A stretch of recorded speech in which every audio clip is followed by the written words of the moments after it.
ಹಾಸನಿಗೆ ಮತ್ತೊಮ್ಮೆ ಸ್ವಾಗತ ವೀಕ್ಷಕರೇ. ಕಾಸ್ಮೆಟಿಕ್ ಸರ್ಜರಿ ಬಗ್ಗೆ ನಾವು ಮಾತಾಡ್ತಾ ಇದ್ವಿ. ಸುಂದರವಾಗಿ ಕಾಣಬೇಕು ಅಂತ ಎಲ್ಲರಿಗೂ ಆಸೆ ಇರುತ್ತೆ. ಅದು ಯಾವ ರೀತಿ ಸಾಕಾರಗೊಳ್ಳುತ್ತೆ ಅನ್ನೋದ್ರ ಬಗ್ಗೆ ಮಾಹಿತಿ ಕೊಡ್ತಾ ಇದ್ದೀವಿ. ನೀವು ಕೂಡ ಕರೆ ಮಾಡಿ ನಿಮ್ಮ ಅನುಮಾನಗಳಿಗೆ ಡಾಕ್ಟರ್ ಜೊತೆ ಮಾತಾಡಬಹುದು.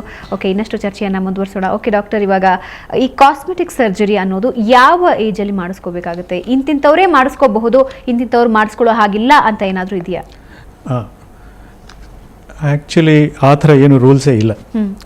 ಎಷ್ಟೋ ಸತಿ ಈಗ ಫೇಸ್ ಲಿಫ್ಟ್ ಅಂತೆಲ್ಲ ಹೇಳ್ತಾರೆ, ಅಥವಾ ಬ್ಲೆಫ್ರೋಪ್ಲಾಸ್ಟಿ ಅಥವಾ ಕಣ್ಣಿನ ಜೋಲ್ ಕಣ್ಣಿರೋಂಥವ್ರಿಗೆ, ಅಥವಾ ಯಾವ ಏಜು ಅಂತಲೂ ಏನು ರೂಲ್ಸ್ ಇಲ್ಲ. ಆ್ಯಕ್ಚುಲಿ 60 ವರ್ಷದವರು ಬಂದು ಆಪ್ರೇಷನ್ ಮಾಡಿಸ್ಕೊತಾರೆ, 17 ವರ್ಷದ ಹುಡುಗಿ ಸತ ಬಂದು ಆಪ್ರೇಷನ್ ಮಾಡಿಸ್ಕೊತಾಳೆ. So there is no fixed rule that this is the person who has to undergo by age wise a cosmetic surgery ಅಥವಾ ನೋ ಕಾಸ್ಮೆಟಿಕ್ ಸರ್ಜರಿ ಬಿಕಾಸ್ ಈ ಏಜ್ ಪಾಸ್ ಆಗಿಬಿಟ್ಟಿದ್ದಾರೆ ಅಂತ ಅಂದ್ಬಿಟ್ಟು. There is nothing like that. ಯಾವ ಏಜ್ನವರು surgically ಅಂತಂದರೆ indication ಅಂದರೆ ಆ ರೋಗಕ್ಕೆ ಅಥವಾ ಆ ಭಾವಕ್ಕೆ ಬೇಕು ಅಂತ ಅನಿಸಿದರೆ ಆಪರೇಷನ್ ಮಾಡಿಸ್ಕೊಳ್ಳೋಕ್ಕೆ ಶಕ್ತ ಇದ್ದಾರೆ ಅಂತಂದರೆ ಮಾಡ್ಬೋದು. ಓಕೆ, ಸೈಡ್ ಎಫೆಕ್ಟ್ಸ್ ಏನಾದರೂ ಇದೆಯಾ ಈ ರೀತಿ ಪ್ಲಾಸ್ಟಿಕ್ ಸರ್ಜರಿ ಮಾಡಿಸ್ಕೊಳ್ಳೋದ್ರಿಂದ? ಸೈಡ್ ಎಫೆಕ್ಟ್ಸ್ ಅನ್ನೋದಕ್ಕಿಂತ ಹೆಚ್ಚಾಗಿ ಇದು ಒಂದು ಥರ ಸರ್ಜರಿನೇ ಬೇಸಿಕಲಿ. ಅದನ್ನೇ ನಾನು ಆವಾಗಲೇ ಹೇಳ್ತಾ ಇದ್ದಿದ್ದು. ಸೊ ಸರ್ಜರಿ ಅಂತಂದರೆ ಜನಗಳಿಗೆ ಏನಂತಾರೆ ಅಂದರೆ ಕಾಸ್ಮೆಟಿಕ್ ಸರ್ಜರಿ ಅಂದರೆ ಏನು ಆಪ್ರೇಷನ್ನೇ ಮಾಡೋದಿಲ್ಲ, ಹಾಗೆ ಇಂಪ್ರೂವ್ಮೆಂಟ್ ಮಾಡಿಬಿಡ್ತಾರೆ, ಚರ್ಮ ತೆಗೆದು ಬೇರೆ ಚರ್ಮ ಹಾಕಿಬಿಡ್ತಾರೆ ಅಂತಂದ್ಬಿಟ್ಟು. We do put it, but there is A limitation. So ಚರ್ಮ ತೆಗೆದು ಬೇರೆ ಚರ್ಮ ಹಾಕಿದರೆ it always looks A little darker, ಬೇರೆ ಕಲರ್ ಕಾಣಿಸುತ್ತೆ. ಸೊ ಹಾಗಾಗಿ ಈ ಮಾಮೂಲಿ ಸೈಡ್ ಎಫೆಕ್ಟ್ಸ್ ಬೇರೆ ಆಪ್ರೇಷನ್ಗಳಿಗೆ ನಾವು ಹೇಗೆ ಸೈಡ್ ಎಫೆಕ್ಟ್ಸ್ ಅಂತ ಹೇಳ್ತೀವಿ, ಅದೇ ಥರ ಸೈಡ್ ಎಫೆಕ್ಟ್ಸ್ ಇದಕ್ಕೂ ಆಗ್ಬೋದು. ಬಟ್ ಅದನ್ನೆಲ್ಲ ಕೇರ್ಫುಲ್ಲಾಗಿ ಮಾತಾಡ್ಬಿಟ್ಟು ಮುಂಚೆನೇ ಪೇಷಂಟ್ಸ್ಗಳಿಗೆ ಯಾವ ಥರ ಪೇಷಂಟ್ಸ್ ನೀವು ಸೆಲೆಕ್ಟ್ ಮಾಡ್ತೀರಾ ಅನ್ನೋದ್ರ ಮೇಲೆ ಡಿಪೆಂಡ್ ಆಗುತ್ತೆ. ಬಟ್ ಕೆಲವರು ಏನು ಹೇಳ್ತಾರೆ ಅಂದರೆ, ಈಗ ನನ್ನ ಮುಖ ಬ್ಲ್ಯಾಕ್ ಇದೆ, ನಾನು ಪ್ಲಾಸ್ಟಿಕ್ ಸರ್ಜರಿ ಮಾಡಿಸ್ಕೊಂಡು ಬೆಳ್ಳಗಾಗಬೇಕು, ಈ ರೀತಿ ಒಂದು ನಂಬಿಕೆಗಳು ಇದೆ. ಏನು ಮಾಡೋದು, ನಮ್ಮ ದೇಶದಲ್ಲಿ ಅದೇ ತಾನೆ ಬೆಳೆದು ಅಂತಂದರೆ ಭಾಳ ಚೆನ್ನಾಗಿದೆ ಅಂತ ಲೆಕ್ಕ. ಸೊ ಮಾರ್ಕೆಟ್ ಡ್ರಿವನ್ ಇಂಡಸ್ಟ್ರಿ ಅಂತಂದರೆ 80% if you see the advertisement it's only either some sort of a whitener or some sort of a skin complexion improvement cream. So it is like that. So but there is nothing like that. Actually, if you see go to Africa or if you see a southern American people, their skin is dark. At the same time, they are very beautiful skin. Yes. The quality of skin is very beautiful. Doesn't mean that black is dark is bad or anything like that. Nothing. Okay. ಈಗ ಕೆಲವೊಬ್ರು cosmetic surgery ಮಾಡಿಸ್ಕೊಂಡ ನಂತರ ಅವರೊಂದು ಮಾತು ಹೇಳ್ತಾ ಇರ್ತಾರೆ, ಅಂದರೆ normal ಅನ್ನಿಸ್ತಾ ಇಲ್ಲ, ಇದು ಆರ್ಟಿಫಿಷಿಯಲ್ ಅನ್ನಿಸ್ತಾ ಇದೆ, ಕಂಫರ್ಟಬಲ್ ಫೀಲ್ ಆಗ್ತಿಲ್ಲ, ನನಗೆ ನಾರ್ಮಲ್ ಆಗಿರೋದಕ್ಕೆ ಸಾಧ್ಯನೇ ಆಗ್ತಾ ಇಲ್ಲ. ಕೆಲವರಿಗೆ ತುಂಬ ಒಂದು ರೀತಿ ಗೊಂದಲ, ಅದು ಮಾಡಿಸ್ಕೊಂಡಾದ್ಮೇಲೆ ಒಂದು ರೀತಿ ಇರಿಟೇಷನ್ ಇರುತ್ತೆ, ಒಂದು ರೀತಿ ತೊಂದರೆಗಳು ಅಂತ ಅನ್ನಿಸ್ತಾ ಇರುತ್ತೆ. ಯಾಕೆ ಈ ರೀತಿ ಆಗುತ್ತೆ? ಕೆಲವೊಂದು ಸತಿ ಏನಾಗುತ್ತೆ ಅಂದರೆ ಭಾವನವರೇ, ಮೋಸ್ಟ್ಲಿ ನಾವು ಅವರನ್ನು ಸೆಲೆಕ್ಟ್ ಮಾಡ್ಕೋಬೇಕಾದ್ರೆ ಅವ್ರನ್ನ ಮುನ್ನುಡಿ ಅಂತ ಏನು ಹೇಳ್ತೀವಿ, ಮುಂಚೆ ಚೆನ್ನಾಗಿ ಮಾತಾಡ್ಸಿರ್ಬೇಕು ಅವರು. ಅವರಿಗೆ ನಾವು ಯಾವ ಥರ ಆಪ್ರೇಷನ್ ಮಾಡಬಹುದು, ಯಾವ ಥರ ಆಪ್ರೇಷನಿಂದ ಅವರಿಗೆ ಅನುಕೂಲ ಆಗುತ್ತೆ, ಅಥವಾ ಎಷ್ಟು ಪರ್ಸೆಂಟೇಜ್ ಅನುಕೂಲ ಆಗುತ್ತೆ, ಒಂದು ಶೇಕಡ, ಒಂದು ಅಂದಾಜು. ಅದೇ ಥರ ಸಿಮಿಲರ್ ಪೇಷಂಟ್ಸ್ನ ಬೇರೆ ಪೇಷಂಟ್ಸ್ಗಳಿಗೆ ಮಾಡಿದರೆ ಅವ್ರದ್ದು ಫೋಟೋಗ್ರಾಫ್ಸು ಅಥವಾ ಅವರದ್ದು ರಿಸಲ್ಟ್ಸು ತೋರಿಸ್ಬಿಟ್ಟು, ನೋಡಮ್ಮ ನಿಮ್ಮ ಇದಕ್ಕೆ ಇಷ್ಟು ಥರ ಬರಬಹುದು ಅನ್ನೋದು ಒಂದು ರಿಯಲ್ ಲೆವೆಲ್ ಆಫ್ ಎಸ್ಟಿಮೇಷನ್ ಏನಾರು ಅವ್ರಿಗೆ ಬಂದರೆ, ಒಂದು ಓಕೆ ಫೈನ್, ನನ್ನ ಮೂಗು ಈ ಕಾರಣದಿಂದ ಇಷ್ಟು ಮಟ್ಟಿಗೆ ಇಂಪ್ರೂವ್ಮೆಂಟ್ ಬರೋ ಸಾಧ್ಯತೆ ಇದೆ ಈ ಸರ್ಜರಿಯಿಂದ ಅಂತ ಹೇಳಿ ನೆಕ್ಸ್ಟ್ ನೀವು ಆಪ್ರೇಷನ್ ಮಾಡಿದರೆ ಈ ಥರ ಗೊಂದಲಗಳು ಇರೋದಿಲ್ಲ. ನಾನು ಹೇಳೋದಿದೆ ಅಭಿಪ್ರಾಯ. ಮೋಸ್ಟ್ ಆಫ್ ದಿ ಟೈಮ್ಸ್ ಏನು ಮಾಡ್ತಾರೆ ಅಂತಂದರೆ, ಆಪ್ರೇಷನ್ ಬೇಕಾ, okay operation fine, operation is done, no effort is made for all these things ಅಂತಂದರೆ ಇವನ್ನೆಲ್ಲ ಎಕ್ಸ್ಪ್ಲೈನ್ ಮಾಡೋದಕ್ಕೆ ಆಗಲಿ ಅಥವಾ ಅವಳ ಪೇಷಂಟ್ದು ಪ್ರಾಬ್ಲಮ್ ಏನು ಅಂತಂದ್ಬಿಟ್ಟು ತಿಳ್ಕೊಂಡು ಅದನ್ನು ಮಾಡೋದಕ್ಕಾಗಲಿ ಅದಕ್ಕೆಲ್ಲ ಹೋಗೋದಿಲ್ಲ. ಹಾಗಾಗಿ ಏನಾಗುತ್ತೆ, ಅವರಿಗೆ ಮಾಡಿಸ್ಕೊಂಡ್ಮೇಲೂ ಅವ್ರ ಮನಸ್ಸಿನಲ್ಲಿ ಏನೋ ಬೇರೆ ಎಸ್ಟಿಮೇಷನ್ಸ್ಗಳೇ ಬೇರೆ ಇರುತ್ತೆ. ಸೊ ಆ ಥರ ಆಗೋಕ್ಕೆ ಸಾಧ್ಯ ಇಲ್ಲ. ಸೊ ರಿಯಲಿಸ್ಟಿಕ್ ಎಕ್ಸ್ಪೆಕ್ಟೇಷನ್ ಅಂತಂದರೆ ನಾವು ಕರೆಕ್ಟಾಗಿ ಏನು ಮಾಡೋದಕ್ಕೆ ಸಾಧ್ಯ ಇದೆ ಅನ್ನೋದನ್ನು ಆಪ್ರೇಷನ್ ಮುಂಚೆಗೇ ಅವರಿಗೆ ಕರೆಕ್ಟಾಗಿ ತಂದಿಡಬೇಕು ಅವ್ರಿಗೆ. ಆವಾಗ ಈ ಥರ ಪ್ರಾಬ್ಲಮ್ಸ್ ಡೆಫಿನೆಟ್ಲಿ ಬರೋದಿಲ್ಲ. ಸೊ ಇವಾಗ ನಮಗೆ ಬೆಂಗಳೂರಿಂದ ಸುಮಾ ಕಾಲ್ ಮಾಡಿದ್ದಾರೆ. ಸುಮಾ, ನಿಮ್ಮ ಸಮಸ್ಯೆ ಏನಿದೆ, ನಿಮ್ಮ ಪ್ರಶ್ನೆ ಏನಿದೆ ಡಾಕ್ಟರ್ನ ಕೇಳಿ. Hello uncle. ಹಾಂ ಹೇಳಿಮ್ಮ. ಇದು ಆಕ್ಚುಲಿ ನಾನು ವೈಟ್ ಆಗಿದ್ದೆ ಫಸ್ಟು, ಸ್ವಲ್ಪ ಬ್ಲ್ಯಾಕ್ ಆಗ್ತಾ ಇತ್ತು ಫೇಸು. ಆಮೇಲೆ ಪಾರ್ಲರ್ಗೆ ಹೋದ್ರೆ ಅವರು ಹೇಳಿದ್ರು ಟ್ಯಾನ್ ಆಗಿದೆ, ಅದಕ್ಕೆ ಈ ತರ ಆಗಿರೋದು ಅಂತ. ಫೇಶಿಯಲ್ ಎಲ್ಲ ಮಾಡಿಸಿದೆ, ಬ್ಲೀಚ್ ಫೇಶಿಯಲ್ ಎಲ್ಲ. ಹೇಳಿ ಸುಮಾ. ಅದಕ್ಕೆ ಇನ್ನೂ ಸ್ವಲ್ಪ ಮಾರ್ಕ್ಸ್ ಎಲ್ಲ ಜಾಸ್ತಿ ಆಗ್ಬಿಡ್ತು, ಕಣ್ಣತ್ರ ಎಲ್ಲ ಸ್ವಲ್ಪ ಬ್ಲ್ಯಾಕ್ ಆಗಿದೆ, ಮತ್ತೆ ಫೇಸ್ ಎಲ್ಲ ಸ್ವಲ್ಪ ಬ್ಲ್ಯಾಕ್ ಆಯ್ತು. ಈಗ ಸ್ಕಿನ್ ಡಾಕ್ಟರ್ ಹತ್ರ ಟ್ರೀಟ್ಮೆಂಟ್ ತಗೊಳ್ತಾ ಇದ್ದೀನಿ. ಅದು ಬೇಗ ವಾಸಿ ಆಗುತ್ತಾ ಇಲ್ಲ ಸರ್ಜರಿ ಏನು ಮಾಡಿಸ್ದೇನೆ ಹಂಗೆ ಹೋಗುತ್ತಾ ಅದು ಅಂತ ಕೇಳ್ಬೇಕು.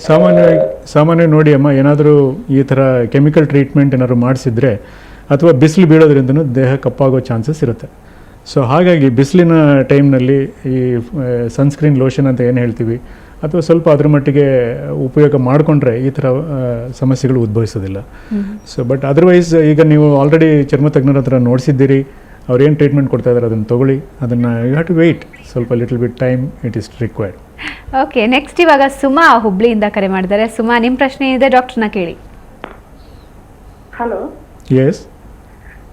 ನಮ್ಮ ಮುಖದಲ್ಲಿ ಬ್ಲ್ಯಾಕೆಟ್ ತುಂಬಾ ಆಗ್ತಾ ಇದೆ, ಗುಳ್ಳೆ ಆಗಿ ಅದರ ಜೀವ ಆಮೇಲೆ ರಕ್ತ ತುಂಬಿಕೊಂಡಿದೆ.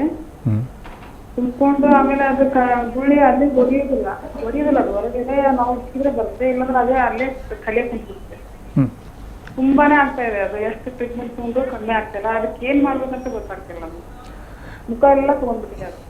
ಓಕೆ, ಐ ಥಿಂಕ್ ಒಳ್ಳೆ ಸ್ಕಿನ್ ಡಾಕ್ಟರ್ನ ಕನ್ಸಲ್ಟ್ ಐ ಥಿಂಕ್ ಮಾಡಬೇಕು. The subject is better to be. Okay, ಇವಾಗ ಹರೀಶ್ ಕರೆ ಮಾಡಿದ್ದಾರೆ. ಹರೀಶ್, ನಿಮ್ಮ ಪ್ರಶ್ನೆ ಏನಿದೆ ಡಾಕ್ಟರ್ನ ಕೇಳಿ. ಹರೀಶ್, ನನ್ನ ಧ್ವನಿ ಕೇಳ್ತಿದ್ಯಾ ನಿಮ್ಗೆ? ನನ್ನ ಧ್ವನಿ ಕೇಳ್ತಿದ್ಯಾ ಹರೀಶ್? ಹಲೋ. ಓಕೆ, ಟಿವಿ ನೋಡ್ಕೊಂಡು ಮಾತಾಡ್ಬೇಡಿ, ಕಾಲ್ ಕಟ್ ಆಗೋ ಸಾಧ್ಯತೆ ಇರುತ್ತೆ. ಡೈರೆಕ್ಟ್ ಆಗಿ ಡಾಕ್ಟರ್ ಹತ್ರ ಮಾತಾಡಿ. ನಮಸ್ಕಾರ. ನಮಸ್ಕಾರ ಡಾಕ್ಟ್ರೆ. ಹೇಳಿ. ಅದೇ ಇವಾಗ ನಮ್ ಬಂದಿರೋ ಪ್ರಾಬ್ಲಮ್ ಏರ್ ಫಾಲ್, ಅದರಿಂದ ಪ್ಲಾಸ್ಟಿಕ್ ಸರ್ಜರಿ ಏನಾದ್ರು ನಿಮ್ ಪ್ರಶ್ನೆನ ಇನ್ನೊಂದ್ಸಲ ಕೇಳ್ತೀರಾ? ಓಕೆ ಹರೀಶ್, ನಿಮ್ ಪ್ರಶ್ನೆಯನ್ನ ಇನ್ನೊಂದ್ಸಲ ಕೇಳ್ತೀರಾ? ಅದು hair fall plastic surgery treatment ಇದೆಯಾ? ಓಕೆ, ನಿಮ್ಮ ಪ್ರಶ್ನೆ ಅರ್ಥ ಆಗ್ತಿಲ್ಲ, ಸಾಕಷ್ಟು ಗೊಂದಲ ಇದೆ ಸಂಪರ್ಕದಲ್ಲಿ. ಧನ್ಯವಾದ ಕರೆ ಮಾಡಿದ್ದಕ್ಕೆ. ಓಕೆ ಡಾಕ್ಟರ್, ಇವಾಗ ಸಾಮಾನ್ಯವಾಗಿ ಈ ರೀತಿಯಾದಂತಹ ಸರ್ಜರಿಗಳನ್ನ ಮಾಡಿಸ್ಕೊಂಡವರು ಮುಂದೆಯೂ ಈ ರೀತಿಯಾದಂತಹ ಲೈಫ್ ಸ್ಟೈಲ್ ಅಲ್ಲಿ ಇರಬೇಕು ಅಂತ ಏನಾದರೂ ಇದೆಯಾ? ಅಂದ್ರೆ ಹೀಗೆ ಇರಬೇಕು, ಪ್ಲಾಸ್ಟಿಕ್ ಸರ್ಜರಿ ಆದಮೇಲೆ ಇಂತಿಂಥದ್ದೇ ಊಟ ಅಥವಾ ಇಂತಿಂಥದ್ದೇ ಮೇಂಟೆನೆನ್ಸ್, ಈ ಥರದ್ದೇನಾದರೂ ಇದೆಯಾ? ಇಲ್ಲ, ಆ ಥರದ್ದೇನು ಅಗತ್ಯಗಳೇನಿಲ್ಲ. ಬರೀ ಬೊಜ್ಜಿಂದು ಆಪರೇಷನ್ ಮಾಡಿದರೆ ಅಂದರೆ ಲೈಪೋಸೆಕ್ಷನ್ ಅದನ್ನು ಮಾತ್ರ as they have to be careful. ಅಂತಂದರೆ ಚೆನ್ನಾಗಿ ವ್ಯಾಯಾಮ ಮಾಡಬೇಕು, ಆಹಾರ ಮಾಡಬೇಕು, ಪ್ಲಸ್ ಎಕ್ಸರ್ಸೈಸ್ ಮಾಡ್ಕೋಬೇಕು. ಅವೆರಡನ್ನು ಬಿಟ್ಟರೆ ಮಿಕ್ಕಿದ್ದೇನು ಆ ಥರದ್ದೇನು ತೊಂದರೆ ಇರೋದಿಲ್ಲ. ಬೇರೆ ಎಲ್ಲ ಆಪ್ರೇಷನ್ ಮಾಡಿದಾಗ, ಈ ಥರ ಆಪ್ರೇಷನ್ ಮಾಡಿದಾಗಲೂ ನಾವು ಟಮ್ಮಿ ಟಕ್ ಅಂತ ಏನು ಹೇಳ್ತೀವಿ, ಅಂತಂದರೆ ಈ ಹೊಟ್ಟೆನ ಸಣ್ಣ ಮಾಡಿರೋದಾಗಲಿ ಅಥವಾ ಬ್ರೆಸ್ಟ್ ಎನ್ಲಾರ್ಜ್ ಮಾಡಿರೋದಾಗಲಿ, ಸಣ್ಣ ಮಾಡಿರೋದಾಗಲಿ, ಒಂದು 3 to 4 weeks ಅಂದರೆ ಸುಮಾರು 1 ತಿಂಗಳ ತನಕ ಬೇರೆ ಎಲ್ಲ ಆಪ್ರೇಷನ್ ಮಾಡಿದ್ರೆ ಇದನ್ನು ನಾವು ಹೇಗೆ ಹೇಳ್ತೀವಿ ಅಂತಂದರೆ ಭಾರ ಎತ್ತಬೇಡಿ, ಕಮ್ಮಿ ಮಾಡಿ, ಅದನ್ನು ಆ ಥರ ಜನರಲ್ ಆಗಿರೋ ಒಂದಷ್ಟು ಪ್ರಿಕಾಷನ್ಸ್ ಅನ್ನೋದನ್ನ ಏನು ಹೇಳ್ತೀವಿ, ಮುನ್ನೆಚ್ಚರಿಕೆ ತೊಗೊಂಡ್ರೆ ಮಿಕ್ಕಿದೇನು ಅಂತ ಆ ಸಮಯದ ನಂತರ they are absolutely as normal as anybody else. There is no difference. Salman ಕರೆ ಮಾಡಿದ್ದಾರೆ. ಸಲ್ಮಾನ್, ನಿಮ್ಮ ಪ್ರಶ್ನೆ ಏನಿದೆ ಡಾಕ್ಟರ್ನ ಕೇಳಿ. ಸಲ್ಮಾನ್, ನನ್ನ ಧ್ವನಿ ಕೇಳ್ತಿದ್ಯಾ? ನಮಸ್ತೆ, ಮಾತಾಡಿ ಡಾಕ್ಟರ್ ಜೊತೆ. ನಮಸ್ತೆ, ಹೇಳಿ. ಹೇಳಿ. ಅದೇ ಸರ್, ನಾನು ಸಲ್ಮಾನ್ ಕಾಲ್ ಮಾಡ್ತೀರಾ ಸರ್? ಹೇಳಿ. ನೆಕ್ಸ್ಟ್ ಏನ್ ಸರ್ಜರಿ ಆಗುತ್ತೆ ನೋಡಿ, ಸರ್ಜರಿ ಆದ ನಂತರ ಪಿಂಪಲ್ಸ್ ಏನಾದ್ರೂ ಬರುತ್ತಾ? Pimples is not because of surgery. ನಿಮಗೆ ಅದು ವಯಸ್ಸಿನ ಇದರಿಂದ ಅಥವಾ ಹಾರ್ಮೋನ್ ಲೆವೆಲ್ನಿಂದ ಅದಿರೋ ಚಾನ್ಸಸ್ ಇರುತ್ತೆ. ಸರ್ಜರಿ ಆದ ನಂತರ ಬರೋ ಚಾನ್ಸಸ್ ಏನಿಲ್ಲ. ಓಕೆ ಸಲ್ಮಾನ್, ನಿಮ್ಮ ಪ್ರಶ್ನೆಗೆ ಉತ್ತರ ಸಿಕ್ಕಿದೆ ಅಂತ ಅನ್ಕೊಳ್ತೀವಿ. ಓಕೆ ನೆಕ್ಸ್ಟ್ ಕಾಲರ್ ರೆಡಿ ಆಗಿದ್ದಾರೆ. ಉಲ್ಲಾಸ್ ಕರೆ ಮಾಡಿದ್ದಾರೆ. ಉಲ್ಲಾಸ್, ನಿಮ್ಮ ಪ್ರಶ್ನೆ ಏನಿದೆ ಡಾಕ್ಟರ್ನ ಕೇಳಿ. ಓಕೆ, ನಿಮ್ಮ ಪ್ರಶ್ನೆ ಏನಿದೆ ಕೇಳಿ ಡಾಕ್ಟರ್ನ. ಹಲೋ. ಹೇಳಿ. ನಮಸ್ತೆ ಸರ್. ನಮಸ್ಕಾರಮ್ಮ. ಸರ್, ನನ್ನ ಹೆಸರು ಗುಲ್ನಾಸ್ ಅಂತ ಇದೆ. Sir, my age is 45. Okay. Sir, ನನಗೆ ಪೀರಿಯಡ್ ಅಲ್ಲಿ ಸ್ವಲ್ಪ ಫ್ಲಕ್ಚುಯೇಷನ್ ಆಗಿತ್ತು. ಅದಕ್ಕೋಸ್ಕರ ಗೈನಕಾಲಜಿಸ್ಟ್ ಇದು ಮೆನೋಪಾಸ್ ಅಂತ ಹೇಳಿ ಇದು ಟ್ಯಾಬ್ಲೆಟ್ಸ್ ಕೊಟ್ಟಿದ್ರು, ಇಂಜೆಕ್ಷನ್ಸ್ ಕೊಟ್ಟಿದ್ರು ಹಾರ್ಮೋನ್ ಗ್ರೋತ್ಗೆ ಅಂತ. ಓಕೆ. ಅದು ತಗೊಂಡಾಗ್ಲಿಂದ ಫೇಸ್ ಅಲ್ಲಿ ಹೇರ್ ಗ್ರೋತ್ ಆಗ್ತಾ ಇದೆ ಸರ್. ಅದಕ್ಕೋಸ್ಕರ ಅದಕ್ಕೆ ಪರ್ಮನೆಂಟ್ ಏನಾದ್ರು ಸೊಲ್ಯೂಷನ್ ಇದೆಯಾ ಅಂತ? ಅದಕ್ಕೆ ನೀವು ಡರ್ಮಟಾಲಜಿಸ್ಟ್ನೇ ಮಾತಾಡಬೇಕಮ್ಮ, ಚರ್ಮ ತಜ್ಞರನ್ನ. ಅದಕ್ಕೆ ಮೆಡಿಸಿನ್ ಆಗಲಿ ಅಥವಾ ಹೇರ್ ರಿಮೂವಲ್ ಅಂತ ಏನು ಹೇಳ್ತಾರೆ ಟ್ರೀಟ್ಮೆಂಟ್ ಮಾಡ್ತಾರೆ, ಅದನ್ನು ಮಾಡೋ ಚಾನ್ಸಸ್ ಇರುತ್ತೆ. ಓಕೆ, ಈಗ ದೀಪಾ ಕರೆ ಮಾಡಿದ್ದಾರೆ. ದೀಪಾ, ನಿಮ್ಮ ಪ್ರಶ್ನೆ ಏನಿದೆ ಡಾಕ್ಟರ್ನ ಕೇಳಿ. ಹಲೋ. ಎಸ್ ಡಾಕ್ಟರ್, ನಾನು ದೀಪಾ ಅಂತ, ಕಾಮಾಕ್ಷಿ ಪಾಳ್ಯ, ಬೆಂಗಳೂರಿಂದ. ಹೇಳಿ. ನಂದು ಬ್ರೆಸ್ಟ್ ತುಂಬಾ ಲಾಂಗೇಟ್ ಆಗ್ತಿದೆ ಅಂತ ತುಂಬಾ ಫೀಲ್ ಆಗ್ತಿದೆ ಡಾಕ್ಟರ್. ತುಂಬಾ ದಿನೇ ಜಾಸ್ತಿನೇ ಆಗ್ತಿದೆ. ಅದಕ್ಕೆ ಏನ್ ಟ್ರೀಟ್ಮೆಂಟ್ ತಗೊಂಬೋದು, ಎಷ್ಟು ದಿವಸ ಆಗುತ್ತೆ ಅಂತ ಕೇಳಿದೆ. ಅದನ್ನು ನೀವು ಪ್ಲಾಸ್ಟಿಕ್ ಸರ್ಜನ್ ಹತ್ರ ತೋರಿಸಿ ಅಮ್ಮ, ತೋರಿಸ್ಬಿಟ್ಟು ಅದನ್ನು ಪರೀಕ್ಷೆ ಮಾಡಿಸ್ಕೊಂಡು ಮೋಸ್ಟ್ಲಿ ನಿಮಗೆ ಸರ್ಜರಿ ಬೇಕಾದರೆ ಮಾಡಿಸ್ಕೊಡ್ಬೋದು. ಓಕೆ, ಈಗ ನೆಕ್ಸ್ಟ್ ದಿವ್ಯಾ ಕರೆ ಮಾಡಿದ್ದಾರೆ. ದಿವ್ಯಾ, ನಿಮ್ಮ ಪ್ರಶ್ನೆ ಏನಿದೆ ಡಾಕ್ಟರ್ನ ಕೇಳಿ. Hello doctor, Yes. ನಂದು ಚೀಕ್ಸ್ ಮೇಲೆ ಪಿಂಪಲ್ಸ್ ಜಾಸ್ತಿ ಆಗಿರೋದ್ರಿಂದ ಸ್ವಲ್ಪ ಇದು ಹಳ್ಳ ತರ ಆಗ್ಬಿಟ್ಟಿದೆ. So can I go for a plastic surgery for that? Yes, it is possible. It is possible.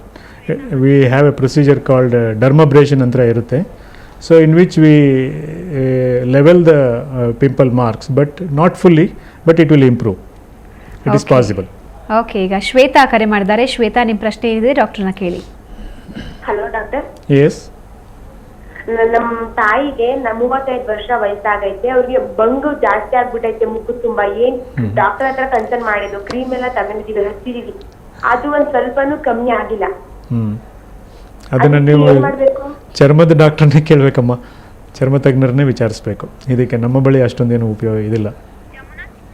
Okay, ಈಗ ನೆಕ್ಸ್ಟ್ ಜಮುನಾ ಕರೆ ಮಾಡಿದ್ದಾರೆ. ಜಮುನಾ, ನಿಮ್ಮ ಪ್ರಶ್ನೆ ಏನಿದೆ ಡಾಕ್ಟರ್ನ ಕೇಳಿ. ಸರ್, ನಾನು ಬಂದು ಡಯಾಬಿಟಿಕ್ ಮತ್ತೆ ಸ್ವಲ್ಪ ಕೊಲೆಸ್ಟ್ರಾಲ್ ಇದೆ. ಹ್ಞೂ. ನಾನು ಯಾವ ತರ ಅಂದ್ರೆ ಸ್ವಲ್ಪ ಸ್ಕಿನ್ ಅಪ್ಲಿಫ್ಟ್ ಮಾಡ್ಕೋಬೇಕಂತ ಇದ್ದೀನಿ, ಫೇಸ್ ಅಪ್ಲಿಫ್ಟ್ ಯಾವ್ದು ಹೋಗ್ಬೇಕು? ಸಾಮಾನ್ಯವಾಗಿ ನೋಡಿ ಅಮ್ಮ, ಈಗ ಇಂಡಿಯನ್ ಪೇಷಂಟ್ಸ್ ಅಂತಂದರೆ ನಮ್ಮ ಭಾರತ ದೇಶದ ಇದಕ್ಕೆ ಚರ್ಮ ಅಷ್ಟು ಬೇಗ ಇಳಿಯೋದಿಲ್ಲ. ಸೊ ಅಂತಂದರೆ ಅದು ಆಯಿಲ್ ಸ್ಕಿನ್ ಇರೋದ್ರಿಂದ ನಮ್ಮದು ಅಷ್ಟು ಬೇಗ ನಮ್ಮದು ಸುಕ್ಕುಗಟ್ಟೋ ಚಾನ್ಸಸ್ ಇರೋದಿಲ್ಲ. ಸೊ ಹಾಗಾಗಿ ಫೇಸ್ ಲಿಫ್ಟ್ ಅಂತಂದ್ಬಿಟ್ಟು ನಮ್ಮ ದೇಶದಲ್ಲಿ, ನಮ್ಮ ದೇಶದ ಜನಕ್ಕೆ ಅಥವಾ ಮಹಿಳೆಯರಿಗೆ ಆಗಲಿ ಅಥವಾ ಪುರುಷರಿಗೆ ಆಗಲಿ ಬಹಳ ಕಮ್ಮಿ ನಾವು ಮಾಡೋದು. ಬಟ್ ಅದನ್ನು ನೋಡಿಬಿಟ್ಟು ಏನಾದ್ರು ಬೇಕಂತಂದರೆ ಸಣ್ಣ ಸರ್ಜರಿ ಮುಖಾಂತರನೇ ಮಾಡ್ಬೋದು. ಲೈಕ್ ಫ್ಯಾಟ್ ಇಂಜೆಕ್ಷನ್ಸ್ ಅಂತ ಇರುತ್ತೆ, ಅದರಿಂದ ಬೇಕಾದ್ರೆ ಮಾಡ್ಬೋದೇ ಹೊರತು ಪೂರ್ತಿ ಫೇಸ್ ಲಿಫ್ಟ್ ಅಂತ ಬಹಳ ಕಮ್ಮಿ ನಮಗೆ ಆ್ಯಕ್ಚುಲಿ ಭಾರತ ದೇಶದ ಪುರುಷರಿಗೆ ಆಗಲಿ ಅಥವಾ ಮಹಿಳೆಯರಿಗೆ ಆಗಲಿ ರಿಕ್ವೈರ್ಮೆಂಟೇ ಬರೋದಿಲ್ಲ ನಮಗೆ. ಓಕೆ, ಈಗ ಚಂದನಾ ಕರೆ ಮಾಡಿದ್ದಾರೆ. ಚಂದನಾ, ನಿಮ್ಮ ಪ್ರಶ್ನೆ ಏನಿದೆ ಡಾಕ್ಟರ್ನ ಕೇಳಿ. ಸರ್, ನನ್ನ ಮಗ ಈಗ 24 ವರ್ಷ. ಅವನಿಗೆ ಹುಟ್ಟಿದಾಗ ಸೀಲ್ ಡ್ಯೂಟಿ ಇತ್ತು. ಈಗ ಅವನಿಗೆ ಸರ್ಜರಿ ಎಲ್ಲ ಮಾಡ್ತಿದ್ವಿ ಚಿಕ್ಕನ್ನಲ್ಲಿ. ಅವನಿಗೆ ಮೂಗು ಸರ್ಜರಿ ಆಗ್ಬೇಕು, ದೊಡ್ಡವನ 15 ಮಾಡೋಣ, ಮೂಗು ಸ್ವಲ್ಪ ಸೊಟ್ಟ ಇದೆ, ಒಳಗಡೆ ಮಾಡ್ಬೇಕಂತ ಹೇಳಿತ್ತು. ಅದಕ್ಕೆ ಈಗ ಅವನಿಗೆ ಸರಿ ಟೈಮ, ಮತ್ತೆ ಅದೇನು ಪರವಾಗಿಲ್ವಾ, ಭಯ ಇಲ್ವಾ, ಏನು ದೊಡ್ಡ ಆಪರೇಷನ್, ಇದೆಲ್ಲ ನಂಗೆ ಸ್ವಲ್ಪ ಅನುಮಾನ ಇದೆ. ಓಕೆ, ಇದು ಸಾಮಾನ್ಯವಾಗಿ ಸೀಳು ತೊಟ್ಟಿ ಅಂತ ಏನು ಹೇಳ್ತೀವಿ, ಅಥವಾ ಬಾಯಿ ಅಂಗಳದ್ದು ಸೀಳು ಇರುತ್ತಲ್ಲ, ಕ್ಲೆಫ್ಟ್ ಲಿಪ್ ಆ್ಯಂಡ್ ಪ್ಯಾಲೆಟ್, ಇದನ್ನು ನಾವು 3 ತಿಂಗಳು ನಂತರ ಮತ್ತು 9 ತಿಂಗಳು ಚಿಕ್ಕವರಿದ್ದಾಗ ಮಾಡಿಬಿಡ್ತೀವಿ ಆಪ್ರೇಷನನ್ನು. ಅದಾದಮೇಲೆ ಸುಮಾರು ಒಂದು 5 ವರ್ಷದ ಹೊತ್ತಿಗೆ ಅಥವಾ 8 ವರ್ಷದ ಹೊತ್ತಿಗೆ ಮತ್ತೆ ಸಣ್ಣ ಪುಟ್ಟ 2 ಸರ್ಜರಿಗಳಿರುತ್ತೆ. ಯೂಶಲಿ ಆ ಮಗು ಒಂದು 16 ವರ್ಷ ಹುಡುಗಿ ಆಗಲಿ ಅಥವಾ 18 ವರ್ಷ ಹುಡುಗ ಆಗಲಿ ಬೆಳೆದ ಮೇಲೆ ಮೂಗು ಸಾಮಾನ್ಯವಾಗಿ ಸ್ವಲ್ಪ ಸೊಟ್ಟಾಗೋದಾಗಲಿ ಅಥವಾ ಮಧ್ಯಭಾಗದ್ದು ಫೇಸಿನ ಮಧ್ಯಭಾಗ ಏನು ಹೇಳ್ತೀವಿ, ಮುಖದ ಮಧ್ಯಭಾಗ, ಅದು ಸ್ವಲ್ಪ ಹಿನ್ನಡೆ ಇರುತ್ತೆ. ಸೊ ಇವೆರಡನ್ನೂ ಸೇರಿಸಿ, ಎಲ್ಲವನ್ನೂ ಸೇರಿಸಿ ಒಂದೇ ಸತಿ ಆಪ್ರೇಷನ್ ಮಾಡಬಹುದು. ಬೋನ್ ಗ್ರೋತ್ ಕಂಪ್ಲೀಟ್ ಆದಮೇಲೆ, ಅಂದರೆ ಒಂದು ಸುಮಾರು 18 ವರ್ಷ ಹುಡುಗನಿಗೆ 16 ವರ್ಷ ಹುಡುಗಿಗೆ ಆಗಿದ್ದರೆ ಖಂಡಿತವಾಗಿಯೂ ಈ ಆಪ್ರೇಷನ್ ಮಾಡಿಸ್ಬೇಕು. ಮಾಡಿಸಿದರೆ ಅವನ ಅಪಿಯರೆನ್ಸ್ ಅಂತ ಏನು ಹೇಳ್ತೀವಿ, ನೋಡೋದಕ್ಕೆ ಚೆನ್ನಾಗಿ ಕಾಣಿಸ್ತಾರೆ, they look better, they feel better. Okay, ಈಗ ಸಾಕ್ಷಿ ಉಡುಪಿಯಿಂದ ಕರೆ ಮಾಡಿದ್ದಾರೆ. ಸಾಕ್ಷಿ, ನಿಮ್ಮ ಪ್ರಶ್ನೆ ಏನಿದೆ ಡಾಕ್ಟರ್ನ ಕೇಳಿ. Hello doctor. ಎಸ್. ನನಗೆ ಸ್ವಲ್ಪ ಇದು ಹೊಟ್ಟೆ ಭಾಗ ಸ್ವಲ್ಪ ದಪ್ಪ ಇದೆ. ಅದು ಮದುವೆ ಆಗಿಲ್ಲ, ಅದನ್ನ ಸರ್ಜರಿ ಮಾಡಿಸೋದ್ರಿಂದ ನೆಕ್ಸ್ಟ್ ಫ್ಯೂಚರ್ ಮಗು ಸಮಸ್ಯೆಗಳೇನಾದ್ರೂ ಆಗುತ್ತಾ ಅನ್ನೋದ್ರಿಂದ. ಏನು ಸಮಸ್ಯೆ ಇಲ್ಲಮ್ಮ, ಏನೂ ಆಗೋದಿಲ್ಲ, ಮಾಡಿಸ್ಬೋದು. ಓಕೆ, ಸಾಕಷ್ಟು ಇದೇ ರೀತಿಯಾದಂತಹ ಗೊಂದಲಗಳು ಸಾಕಷ್ಟು ಜನರಲ್ಲಿರುತ್ತೆ. ಅಂತಹ ಎಲ್ಲ ಗೊಂದಲಗಳಿಗೆ ಉತ್ತರಿಸೋ ಪ್ರಯತ್ನ ಮಾಡಿದ್ರಿ. ಧನ್ಯವಾದ ಡಾಕ್ಟರ್. ಧನ್ಯವಾದ, ಬಾಯ್. ಸೊ ವೀಕ್ಷಕರೇ, ಇದು ಇವತ್ತಿನ ಸುಹಾಸಿನಿ. ಆದರೆ ಎಚ್ಚರ ಇರಲಿ, ಯಾವುದೇ ಸರ್ಜನನ್ನು ನೀವು ಕನ್ಸಲ್ಟ್ ಮಾಡಬೇಕಾದ್ರೆ ಹುಷಾರಾಗಿರಿ. ಯಾಕೆಂದರೆ ಫೇಕ್ ಸರ್ಜನ್ಸ್ ಸಾಕಷ್ಟು ಜನ ಕಾಣಿಸ್ಕೊಳ್ತಾ ಇದ್ದಾರೆ. ಒಳ್ಳೆಯ ಡಾಕ್ಟರ್ನ ಕನ್ಸಲ್ಟ್ ಮಾಡಿ ಸರ್ಜರಿ ಮಾಡಿಸ್ಕೊಳ್ಳೋದು ತುಂಬ ಮುಖ್ಯ. ಇಲ್ಲದೇ ಇದ್ದರೆ ಇರೋ ಅಂದವನ್ನು ಕಳ್ಕೊಳ್ಳುವಂತಹ ಪರಿಸ್ಥಿತಿ ಎದುರಾಗುತ್ತೆ ಅಂತ ಹೇಳ್ತಾ ಇವತ್ತಿನ ಸುಹಾಸಿನಿ ಮುಗಿಸ್ತಾ ಇದ್ದೀನಿ. ಕ್ಷಣ ಕ್ಷಣದ ಸುದ್ದಿಗಾಗಿ ನೋಡ್ತಾ ಇರಿ ಸುವರ್ಣ ಸುದ್ದಿವಾಹಿನಿ.